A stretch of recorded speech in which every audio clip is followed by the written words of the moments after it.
For many, many years, I played an old con. I never imagined moving away. I got to know Susan Brecker. She said, there's this horn I think you should have. That's one of Mike's. Mike would want his stuff to go to players. I opened it up and it was a super balanced, beautiful horn. But if you're coming from a con, it's like so different. The airstream's different, the ergonomics are different. And in that maybe month of getting used to it, I just figured out the airstream and the ergonomics. And yeah, now I understand why people play a modern instrument.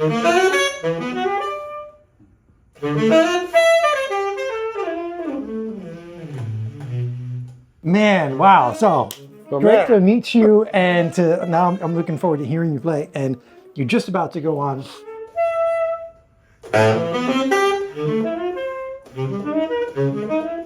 This is like the album release concert. The album is getting released next week, is that right? That's right, yeah, May 10th. So tell us about this album. This is something I recorded in, let me get this right, 2021 actually. I've been sitting on this album for a while.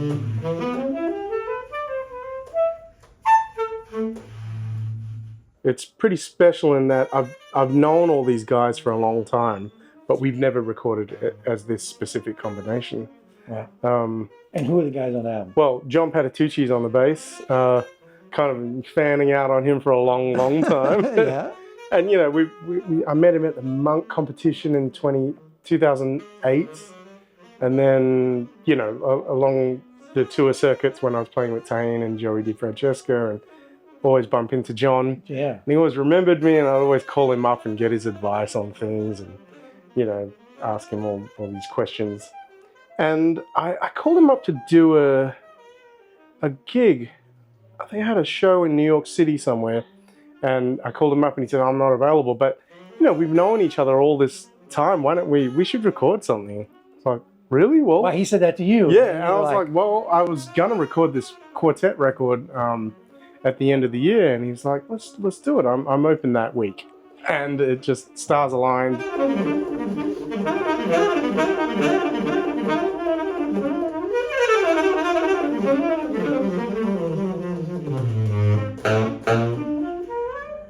Paul Bollenbeck plays guitar on the record, and I've known Paul for a long time too.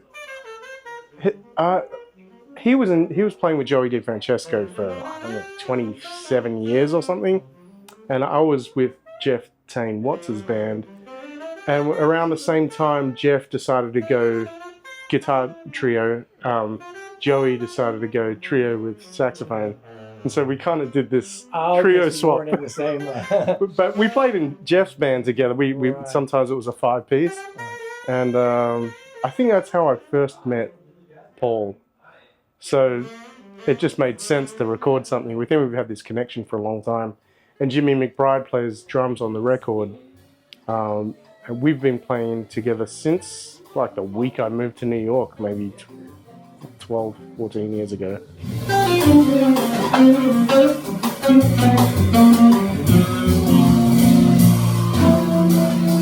I moved to Miami, Florida, 2005. That was my first port of entry to the States from Australia. I'm from Australia. Yeah. So I lived there for a while. I did a master's at the University of Miami before it was called Frost. And then I stayed on faculty for a little while before I moved to New York. Yeah. Okay, I remember people telling me that they studied with you. Who was it that told me they studied with you? Was it Nathan Grayfield that took with you? Recently, yeah. During the pandemic, I took a 1-year contract while they did a search for someone permanent. Okay. So that, yeah, it saved me through the pandemic, actually. All right. But that's where I met Nathan. Okay, yeah. Cool.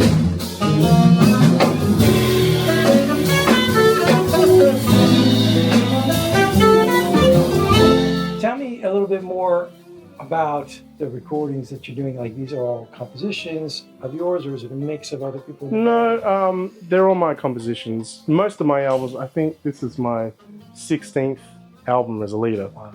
And they're almost all original music. So like 2 albums that I had a couple of standards on, but mostly original music. I love to write as much as I love to play. Right. You know?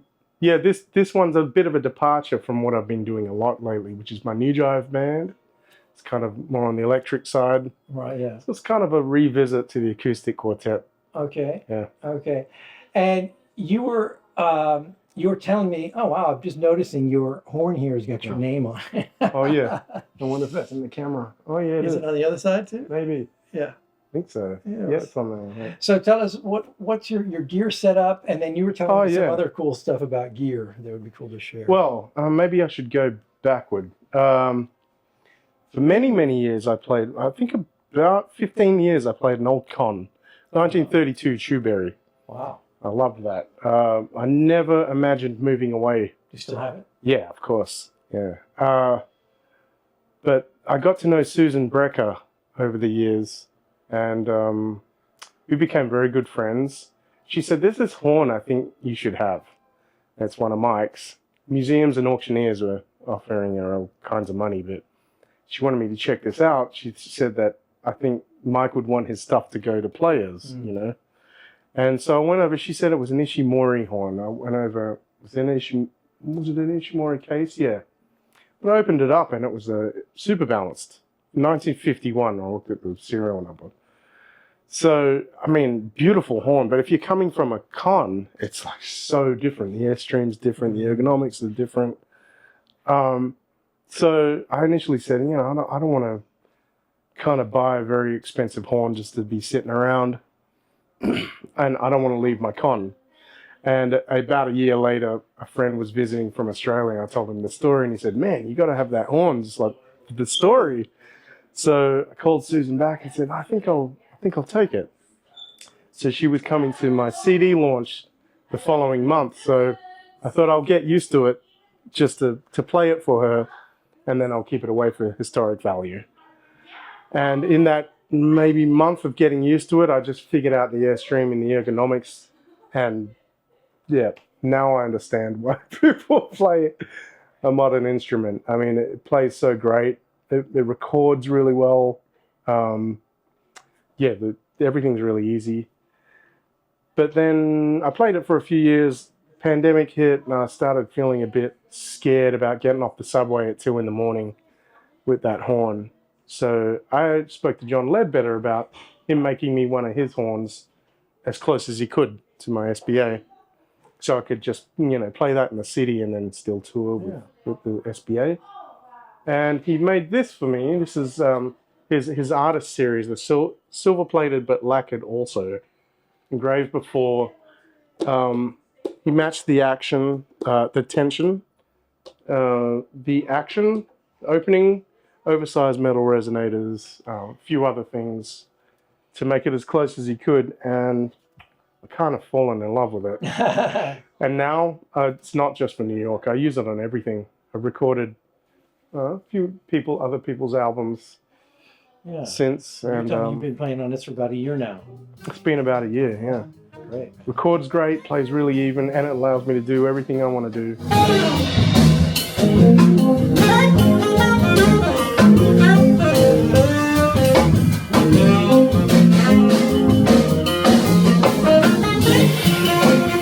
It's special to me now that I've fallen in love with it, but it's not like some irreplaceable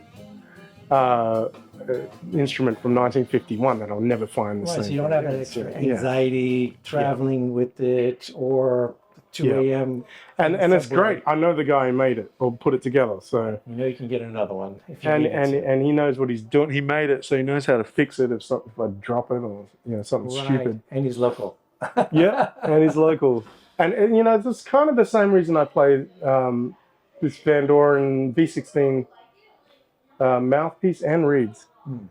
It's a great combination that lets me do everything I want to do. And to me, it doesn't have a sound in it. It's just a blank canvas for me to sound how I want to sound. Right. So that's the 7-zip opening. What strength reeds? 3.5. 3.5. Yeah. Okay. So if I drop that on the road, I've got another one in my suitcase. Right. It's no problem. I love that. Absolutely. Yeah, no, that's the way to go, especially when you're traveling and there's depending on where you are, you might not always be able to get a replacement of a mouthpiece or something if you need to. So. And now this feels like home. I mean, it records really well, it plays really well, it's got nice projection, but it's fat, really even. I've been playing this specific combination for, I guess it's been about 10 years now. 2014, yeah, that's about right. But the reeds, V16 reeds, I've been playing since 1999, before I ever had a relationship with the company. Right. Yeah. Okay, yeah. So yeah, there's maybe a bit of a misconception out there that people may say that I play something because I have a relationship with them and they give me some stuff, but that's not true at all. I've been playing their stuff way before I knew them. No, but I think that's the way it is with everybody. Nobody plays anything they don't like just because they get. I'm certainly not Box going to of play free anything. reeds or I'm not going something. to play anything I don't Yeah. like. Yeah.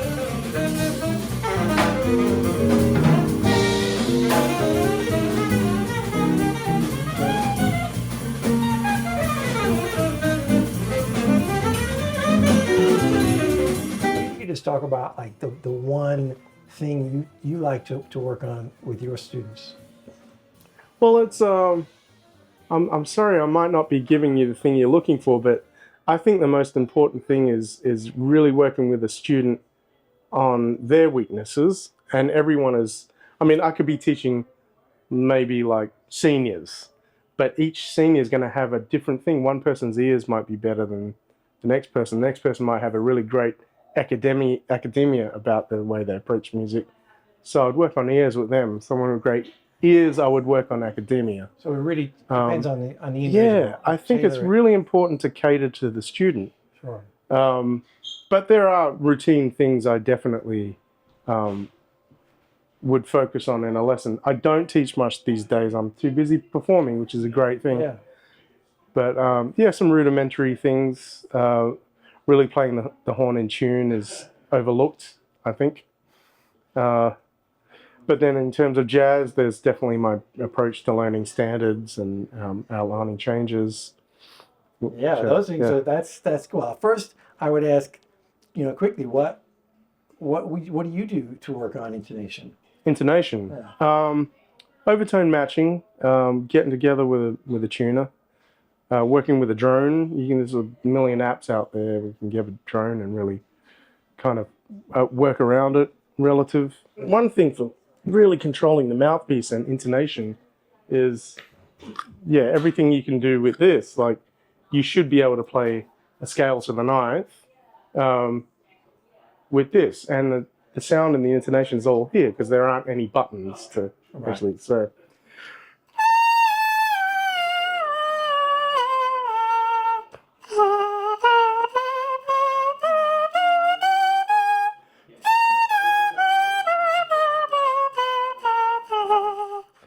Yeah.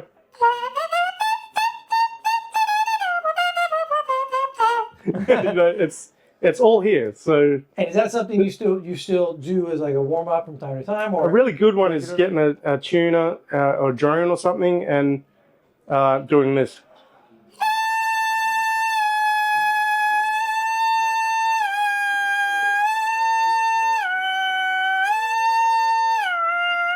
All the way down to the octave. intervals that you can do? Yeah, because the horn really just guides the notes. There's no saxophone that's in tune. There's always fine adjustments you got to make. Some horns more than others. But if you don't have that together, the rest of the tube on the end of this mouthpiece is only going to help you so much. Right. Now, if you're playing in a saxophone section and you have to follow the lead alto, and lead alto is always really flat on his C sharp and really sharp on his D, you got to match it for the section to sound like the section. Yeah. So the more control you have over this, you'll be able to do those things. Absolutely. Yeah.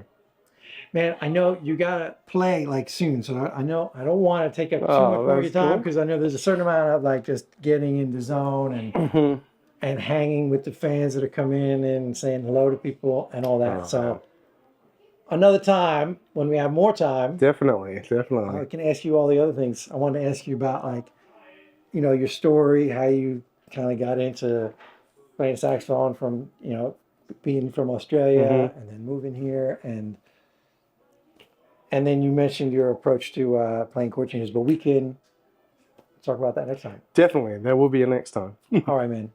Thanks, Jay. Awesome. Cheers, Thank you. man.